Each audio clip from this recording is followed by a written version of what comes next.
My shit's going on. Fucking scenes and shit, my nigga. Deadass! Yeah. Thank you, agents. Thank you, Swag Open Mic. Travis Love. I'm just free talking. I'm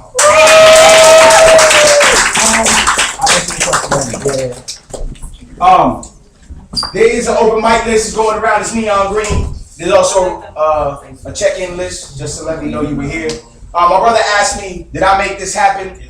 No, but my name is Ageless Poet, and I know all of each and every one of you. Now I do. And we made this happen. So give a warm round of applause to everybody that's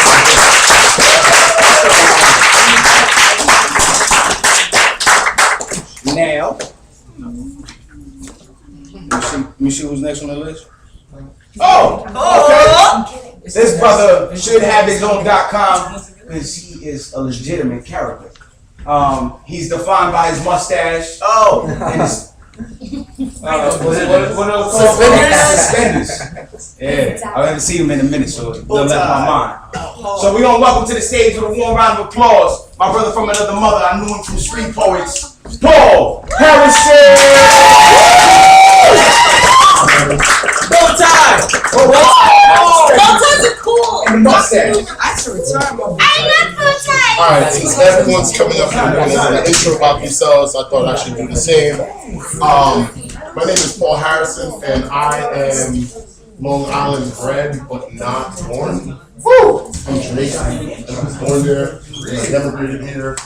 And Long Island. Jamaica. Emigrated from Long Island. Jamaica, man. I mean, I immigrated from Jamaica to Long Island, but Jamaica. I'm so glad I didn't get down south, but I moved to the best place in America, which was New York. Because everybody wants to come to New York, right? Literally everybody.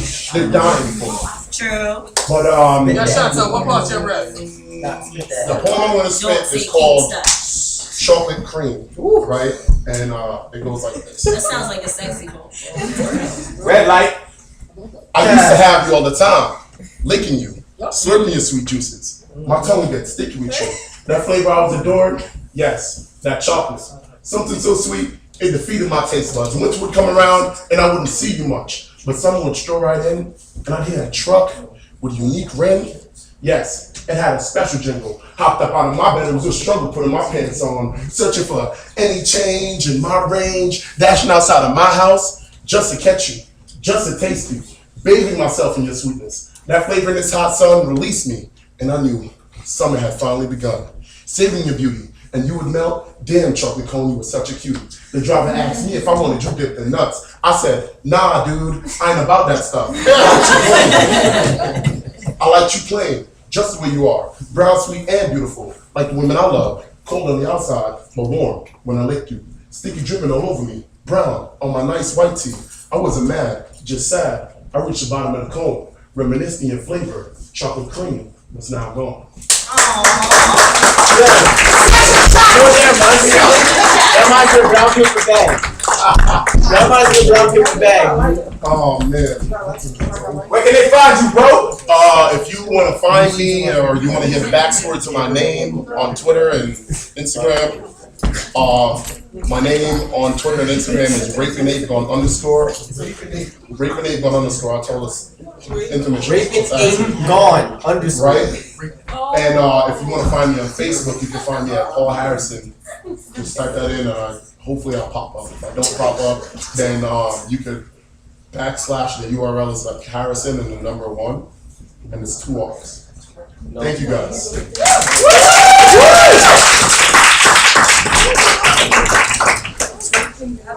Okay. It's not even 11 o'clock yet. What? It's not even 11 o'clock yet. And we already done got hot and bothered, inspired, and ready for the revolution. Somebody hates their ex. We got a lot in the building. So now we're gonna welcome to the stage. So now we're gonna welcome to the stage with a warm round of applause. Now you start your feet. What's up, Poetry Queen.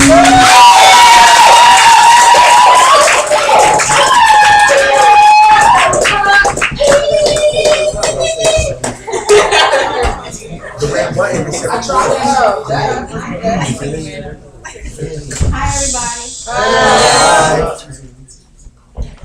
This one I call different shades of black.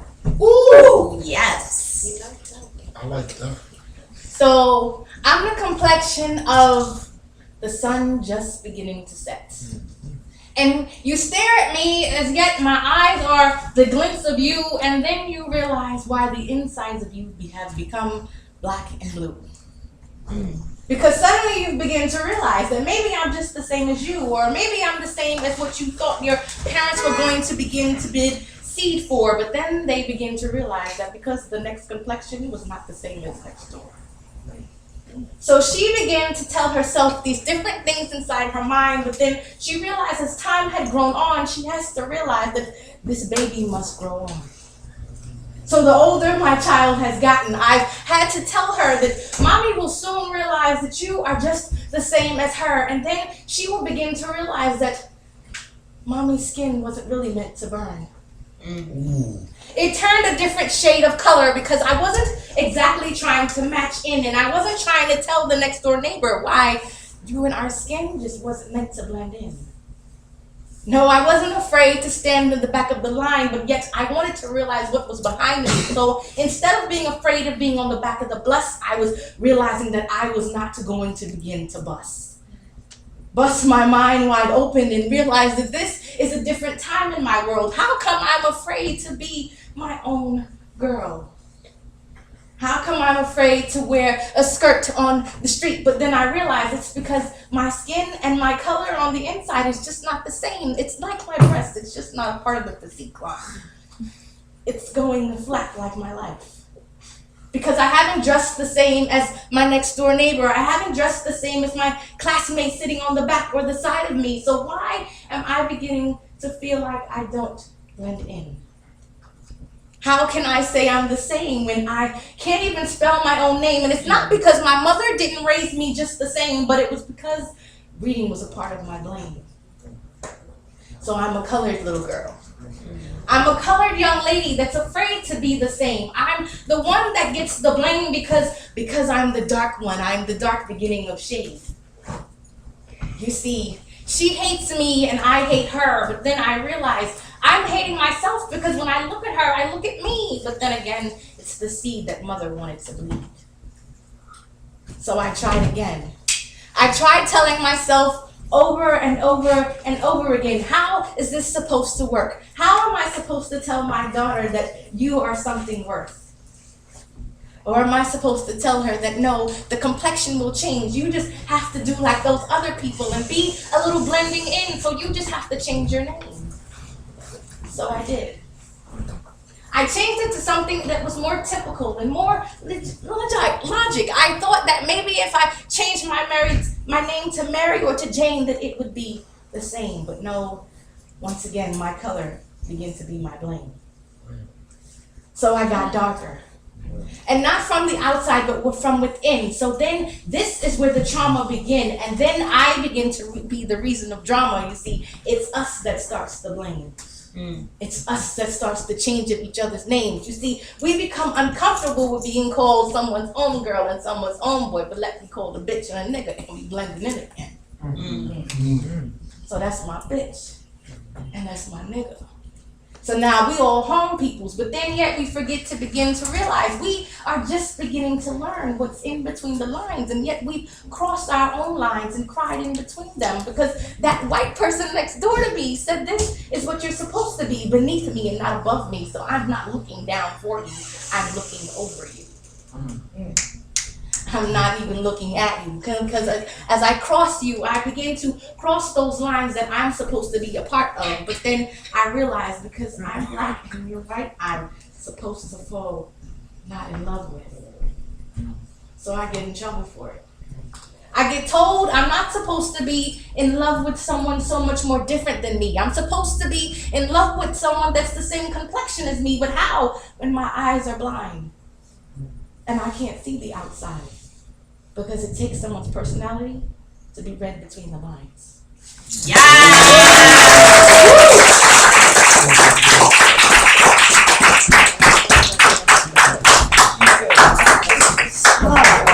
Bars. Bars. Yes. You still rapping? Okay. Top. One more. Classic. Down. Everybody ready to keep the show going? So now we have a brother. He's about to leave us. He wanted to bless the stage. He wrote me on Facebook. He was like, "Man, I'm gonna get here a little bit late. Make sure you save me a spot." We're gonna save him this spot before the show continues. Welcome to the stage with a warm round of applause, Darian Augustine.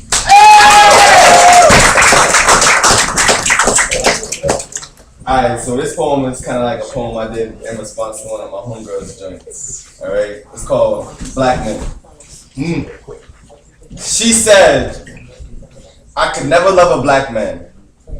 As if the pigmentation of my skin meant some great evil within, or that the difference in my melanin somehow made me a felon at heart." She said, "I could never love a black man. And all I could do was stand there infuriated, humiliated on a level I don't think she could comprehend, because my skin is the greatest legacy there ever was, the most cultured tale ever told, holding in it the foundation to society. So to me, we should all love black men. No fear of persecution or hardship should rip us apart." She said she could never love a black man. And though I stood with the boiling rage within, I knew what she meant. My skin burned from brown to black, beaten from pink flesh to colored, mutilated and degraded, from human to threat, treated like pets for more than 4 centuries. So when she looks at me and says she'll never love a black man, I understand what she means. That in order to live peacefully in society, one mustn't be a black man, have ties with a black man, because then you're seen as lesser than. To have his seed would mean you're just as black as he. So when she says, "I could never love a black man," I understand. On a level different than most, that to host love for a black man in your heart is one of the most dangerous decisions you're making. Heartbreaking that we cannot love our black men. So aching that this lack of love is what keeps them in this frame of mind of crime-filled days, forcing them to choose thug life over a wife and kid, because society told women not to love black men.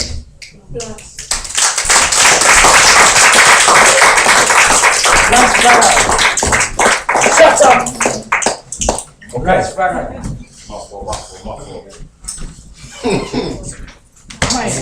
Champ is here. So, Christine, you still in the building? Oh. I live literally in the other direction. I heard hi, and I'm like, where did she come from? Okay. I heard we have an organization called UW in the building. Urban Word. Is it urban? Okay. Now, I mean, when you come up here, you give the proper shout out. All right? Everybody, welcome to the stage with a warm round of applause, like she's your cousin from the other cousin that you knew when you grew up with. That cousin that wasn't your real cousin. Christine!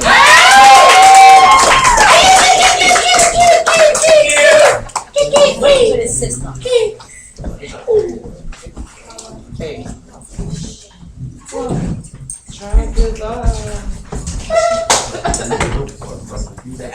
He's an admirer. Oh, stop it. Get it right.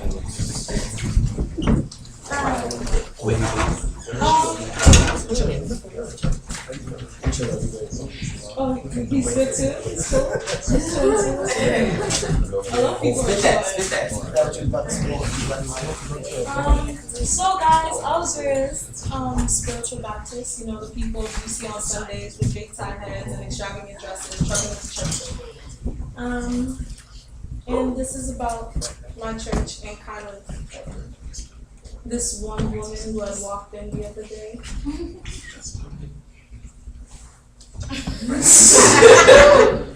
Take a selfie to the corner. Right? Nah. Record this. It's not. No, I'll explain it later. My girlfriend asked me where I was. So I had to take a picture to prove. Damn. Sometimes they